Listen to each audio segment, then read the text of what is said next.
Well, talk about a political flip. The federal government is now pushing to stop undocumented students from getting in-state tuition. These laws were once considered bipartisan. Joining us now to discuss is Dr. Zachary Marschall, the editor-in-chief of Campus Reform. Thank you so much for joining us. Now, first, I just want to talk about why this flip is actually happening, because I remember back in the day, years ago, when Texas extended in-state tuition to undocumented students. Of course, that recently changed. The Trump Justice Department filed that complaint against Texas. They really didn't fight it, and now those students will not receive in-state tuition. So where have we seen this break here? It has gone from red states kind of backing this issue to where we are today. Yeah, I think this is an issue of fairness because when we had the policies roll out initially in the George Bush administration, no one could have predicted where we would be now with $100,000 tuition rates at private universities and up to $40,000 at public universities.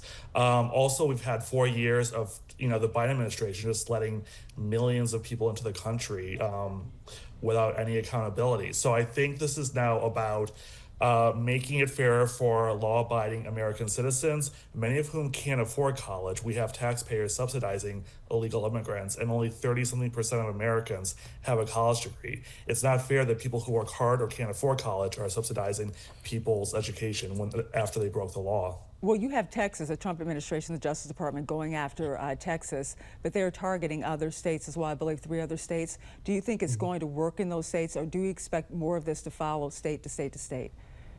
I do expect this to be a domino effect because I think the momentum right now is with the Trump administration. We're seeing a clean sweep right now with universities settling with the Trump administration over Title VI investigations and DEI, and I think that this issue is no different. State governments and individual universities realize that we've had a broken system for years now, and I think there's now finally political and social will to rectify that. Well, let's look at the numbers real quick. Our producer found these numbers regarding out-of-state tuition. You kind of talked about just the high cost, and we all know the high cost of going to college is outrageous. 30 to 40,000 annually. This is out of state tuition. In-state tuition ranges from 10 to 12,000. You talk about what you're considering a fairness issue, but these students are living in state. We're talking about undocumented students who do live in state, and they will be getting the in-state tuition.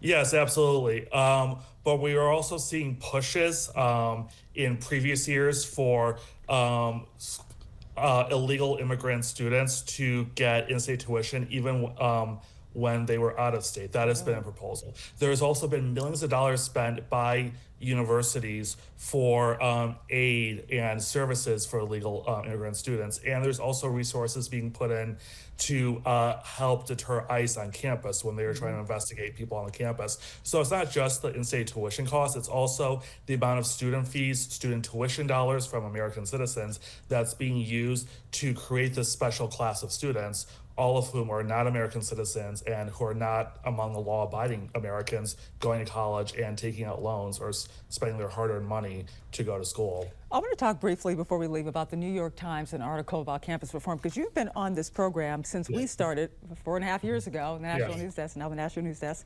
And you've grown apparently from this New York Times article, and I find it so fascinating. And we have a sliver, we have your picture, that's the picture they used, but they said a tiny conservative news outlet pioneered what they're saying, the attack on higher education.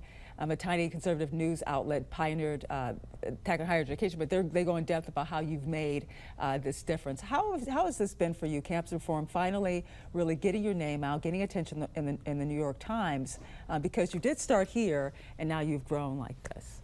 Yeah, well, I think the David and Goliath story is timeless, and props to your outlet because you guys have recognized the issues and have acknowledged them for much longer than the Times. This is a reckoning moment for mainstream media and liberal media, especially the New York Times, that chose to ignore reports Campus Reform and others were putting out there for years now, and we now can't ignore it. The anti-Semitism crisis is really the straw that broke the camel's back and shattered the illusion among the left that everything is fine in higher education. It's not, and I think people will now realize that there are longstanding trend lines and phenomena happening in higher ed that are problematic, and it's not just hyperbole when it's real and it's documented. You know, that's one thing I have noticed is over the last 4 years of you guys have grown.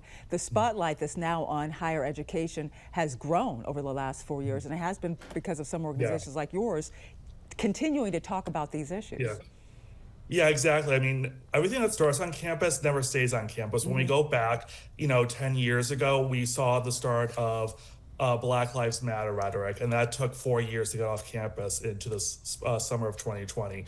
We saw things around transgender ideology start 5 to 10 years before pronouns became a national debate. So this is not just cherry picking, as the left media would choose to accuse campus reform of doing. These are ideas being born in a factory of indoctrination and brainwashing, and we were the first to show the country that this is actually connected to the lives of all Americans, no matter if you're on campus or not. And I think New York Times is now learning its lesson. Well, thanks so much for joining us, Editor-in-Chief, Campus Reform, Zachary Marschall. Take care. Thanks.